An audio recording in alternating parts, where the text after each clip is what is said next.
Okay, we're going to talk about EVO games today.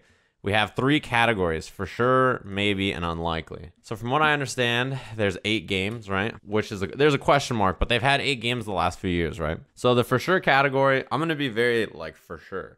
I think there's maybe 2 to 3 for sure games on here, right? Maybe. I think on the for sure is going to be Street Fighter V. All right, Street Fighter 5.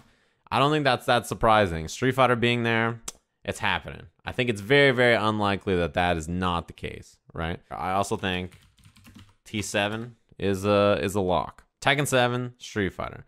I also think that there's maybe 2 more locks. I think one of them is going to be one Smash game. And I think that if there's going to be one Smash game, it would be Ultimate.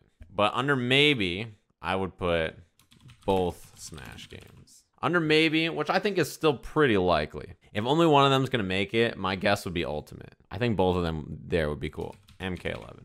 I think MK11 being there is for sure.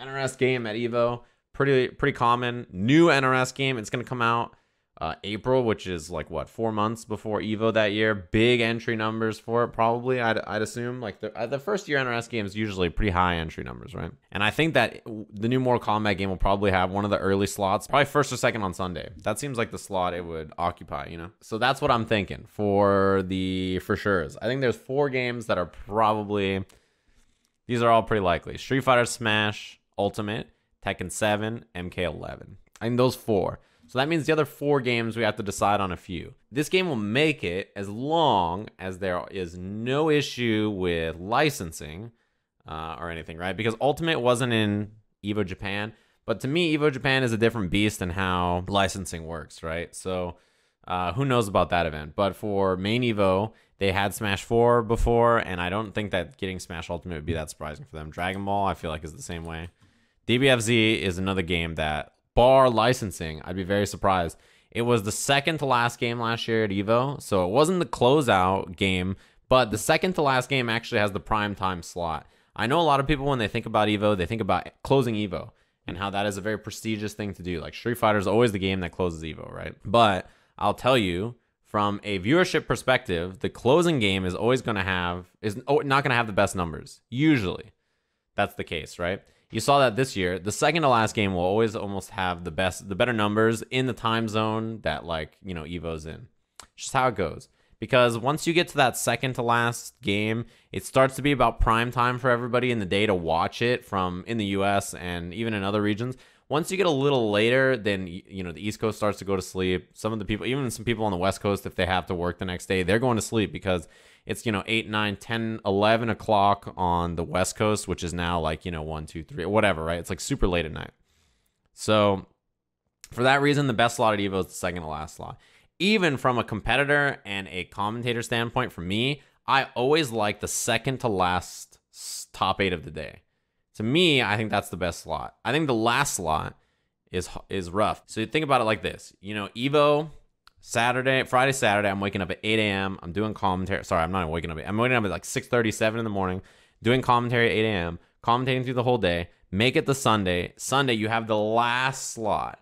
So you have to sleep in, right? You have to sleep in as much as you can, try to get some rest, show up for the last slot. And it's in a weird time of the day because you don't want to eat a big meal before the end of it, even if you're a competitor or if you're a player. You don't want to eat a lot and like not like feel super heavy, not feel great for the finals, which is not until like 8 o'clock at night or something, right? 8 o'clock or 9 o'clock at night. So second to last slot is, I think, the better slot. That's where Dragon Ball was last year.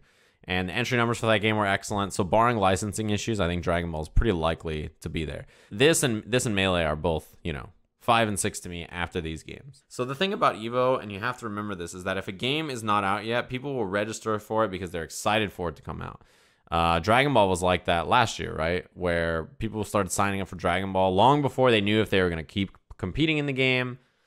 Long before they knew if, like, you know, they're interested in the game. They signed up for it early. I think MK will be like that, right? Where lots of people are excited for MK. So like Combo Breaker and CEO will have tons of entrants for Mortal Kombat 11 because the game comes out in April. And those events are 1 month or 2 months after. So even if they end up dropping off the game, they're going to be signing up for it. Dragon Ball was like that last year where it had like a ton of entrants because of that, you know? But I think this is a pretty safe game here. This game had prime time slot last year.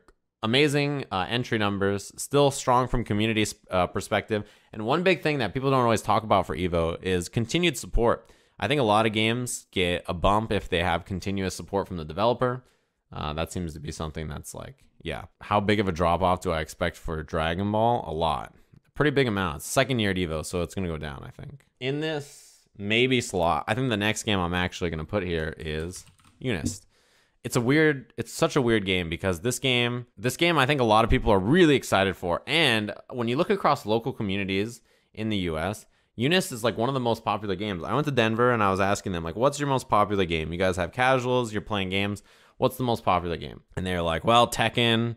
Tekken's pretty popular in tournaments, but when it comes to casuals, like, everybody shows up for Unist. I would go to Super Arcade and play casuals. No one was really there for Street Fighter. Not that many Dragon Ball players. But there's like fucking 4 Unist setups and 85 Tekken setups, right? It's just all Tekken, all Unist, everywhere I look, right? I look at, events like Combo Breaker. I look at like all these other events that are hosting Unist tournaments. The numbers are super, super high. Better than almost pretty much every other anime game, right? It's beating almost everything that's not Dragon Ball or comparable with Dragon Ball usually. So I'm like, damn, this game is it's hot, right? Like, people are really interested in it. People like the game a lot. Unio was really fun. And Unist seems like people are having a blast with it, so I'm not that surprised. And it's one of those maybes that's really cool because it's a maybe not because, well, it'll probably get in because it's X or Y game or whatever. It's one of those games where it's like, it might get in just because there's enough community push for it, which would be really cool for an EVO game. For a game to just show up at EVO because, well, we weren't even going to put this game here, but everybody really fucking wanted it. So, all right, I guess we're going to have it. It's like one of those, oh, we weren't even thinking about it, but you dweebs keep asking about it. So we were like, all right, well, sure. So I think Unist is one of those games. I also think BB Tag is one of those games. It's also like a maybe game, right? A lot of people like BB Tag. I think that it's a pretty exciting game. Even if you don't know what's happening, it's pretty excited. It's pretty exciting. It's very fast. It's chewing through the time. It's just boom, boom, boom. People are interested in the game. So I think BB Tag is another one of those games that I think people are like, this shit is tight. Another one, it's been at EVO for so long, is Guilty Gear. And I think another thing you have to think about for EVO is the relationships between the developers and EVO. And GG has good relationships because obviously they already have Dragon Ball there as well. And ArcSys has a good relationship with the developers. So that's why BB Tag and GG, like whatever they're feeling at the time, I think has a pretty good chance of getting in. So I think that whether BB Tag overtakes Guilty Gear or whether Unist gets in instead or something like that, that is the question, right? The only reason Dragon Ball is on maybe is the licensing issue. Jump Force, so for sure. Jump Force T-pose. Hold up. Let me put the Jump Force T-pose in the for sure category. Hold up. Get the fuck out of here. That game is trash. I want to play it though. I almost want to stream it just because of how it is, I see Light Yagami out there just like fucking, how is he going to write in the Death Note if both of his arms are out here? It doesn't make any goddamn sense. We were at EVO Japan talking about running a side tournament for fucking Jump Force. We were like, how do we get Jump Force on the main stage of EVO Japan? Top 8. We just want top 8 on. Just top 8. I just want this motherfucker. Goku standing there like holding him, like, oh, he's so beat up, and Light Yagami's just like, what up, bitch, and just fucking, that shit would be gangster. That's in the unlikely category. Another one, SC6, which is crazy because it didn't even have a real EVO appearance, right? It kind of had a tournament last year that they showed on the stream, right? It wasn't like super big, but they had a tournament in Japan, obviously. I think it's in a maybe category because I think people are interested in it. But it's hard to say like whether it will make it to main EVO or not, which is crazy because it released in such a weird spot. Because if you think about Soul Calibur 6, if it came out in last May, or if it came out in last April, I think it would have been an EVO last year. Because, it would have been a fighting game that's releasing right before EVO. A lot of companies would be really excited about it, and people would be interested in it, enter it, and then join tournaments for it. EVO would have a lot of entry. Like, it would break like 1K at EVO because people would be like, oh shit, Soul Calibur. I'd love it. Like, let's do it, right? What else is in this maybe category that I'm missing? Skullgirls? It's not happening. Oh, DOA. That is a good question. That is a really good question. I didn't even think about that. KOF? KOF is like an EVO Japan game to me. If EVO announces DOA, it would be the best, it would be the most entertaining thing in the world. Because could you imagine the first thing that happens on the stream? Stream opens up.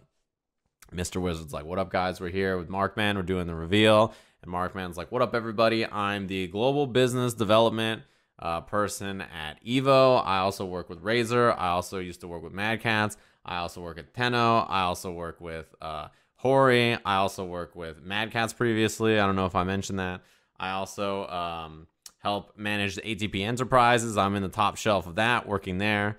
I also work, very closely on brand development with Razer. I also have done some translation work for the Korean Army. I also work with Bandai Namco on the Tekken team. I've also helped out with commentary on the, so he's doing his intro.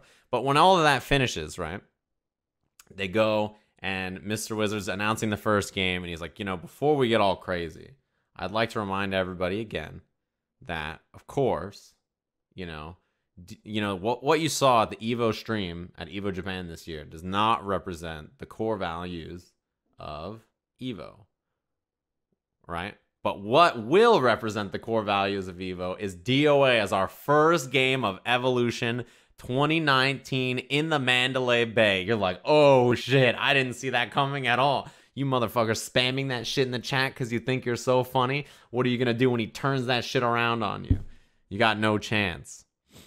You got no chance. This motherfucker, Mr. Wizard's too smart. You guys think he's not? You guys don't think he's got it figured out? You guys are going to go nuts. You're not going to know what to do with yourself. They're going to start zooming in on bones you didn't even know existed on people's bodies. Anyway. Yeah, DOA is unlikely. What else is in the unlikely category? Probably... I would say maybe KOF. I feel like if it's not going to make it this year, this is maybe the year. Blazblue is even supposed to come out. Marvel, yeah. Marvel is probably unlikely. Jump Force? Shut up. I'll put it here just for you guys. Million Arthur? I don't think so. Yeah, Flexel. Fighting Layer. Flex? What is it? Fexel? Probably unlikely. Yeah. SNK, Heroines. How do you spell that? There's a few unreleased games that I think could be on this list, like Blue and Samsho. Samsho, if it's actually going to come out before EVO, it has a chance. So with this being the case, with this being where we're at, what are the 8 games, right? Now we have to think about the actual 8 games. SF5, T7, Ultimate, MK11 to start. So our 4 guaranteed, right? If I had to go after that, I would probably say that I'd love to thank Wheat Lad for the 7 months in a row. Thanks very much. I would probably put DBFZ. So that's 5. We've got 3 more slots. All of these games on this side of the screen, and we've got 3 more slots. I think Melee is going to come back. You guys are all doubting it. I think it's coming back, which puts us at 6. So after this is when it gets hard. Unist, BB Tag, Guilty Gear, Soul Calibur 6, right? These are the other games that I have left on maybe. My immediate thoughts are probably that it's the Arxis games. I think the least chance on this list is actually Unist. Because the difference between Unist and BB Tag, Guilty Gear, and Soul Calibur 6 is not a close connection with the developers as much. EVO works a lot with Bandai Namco, right? Obviously with Tekken as well as Dragon Ball, So come on. I mean, there's a relationship there. Arxis the same thing. They've had Guilty Gear and they've had Dragon Ball and they've had Blazblue at EVO so long. BB Tag is probably it's the newer game. It's the one they'd probably want to push, right? So that's what, sort of I'm thinking. But I think that it's tough to cut out either Guilty Gear or Blazblue. If you cut out Guilty Gear, I think the community would be really sad about it. But between the two of them, Blazblue is the game that probably Arxis wants to push. Guilty Gear is the game that's more popular. So for that reason, I think maybe SC6 here. This is where it's hard, right? It's like the last 2 slots here are, it's such a toss-up, right? It's such a toss-up between what's going to happen here. If Jump Force is at EVO, I'm coming after all of you. That shit cannot be true. I'll show up at your outside your house T-posing. I think GG and SC6 is a pretty good, is not a bad guess. It's either GG and SC6, BB and GG, or BB SC6. Why not 3 Smash games? Why not have 64 Melee, Brawl, Ultimate, PM, fucking, and then after that Mario Party 6. I don't know why 6. You guys crack me up. You guys are so... I'd rather fucking Jump Force be there than fucking Melee. Would you? Because that's like the fucking stupidest thing I've ever heard. Come on, man. Man said yes in the chat. You stupid bitch. Even if you don't like Melee, you can't have this motherfucker rolling around just fucking woo, just fucking like an airplane, fucking T-posing on people. Come on, man. His mouth doesn't even move. I couldn't, if Jump Force is there, if Jump Force is at EVO, I'm going to learn the game, and I would like to do one block. If Jump Force is at EVO, I'm learning the game. I'm doing a block. That's all there is to it. I've decided at this moment. I'm going to watch, all I'm going to do for the next, like, how long is it until EVO? The next 5 months?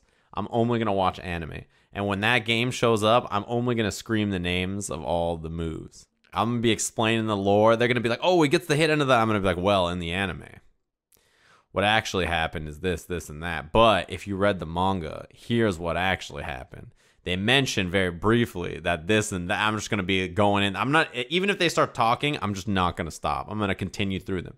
And then in chapter 76, they mentioned that, like, it's not actually him. It could be the ultimate rival. It's heavily implied it's him, but my interpretation of what the author wrote is actually that it's a mistranslation from the Japanese version to the English version. And because of that, I think that he was actually referring to him, which means in the next chapter, he's going to come out and probably have some kind of ultimate power or maybe be resurrected.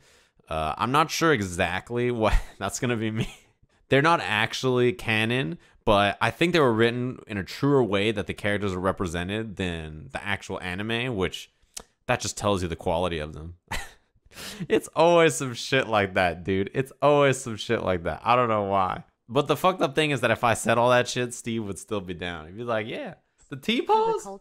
I already did the T-pose. Although you can't see my hands all the way out there because I had to back up more for the camera.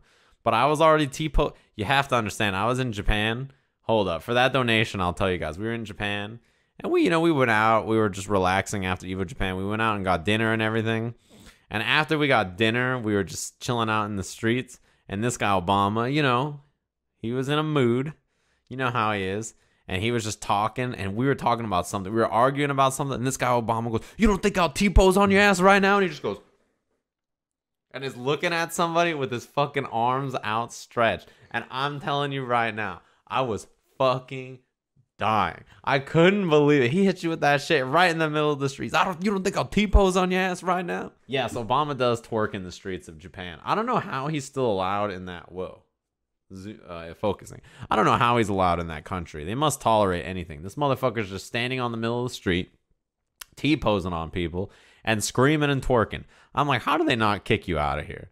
You making all this goddamn noise, T-posing on people, and fucking, I don't understand it. They must be extremely tolerant there. Juna's got a bucket he's drinking out of. Like, it's these motherfuckers.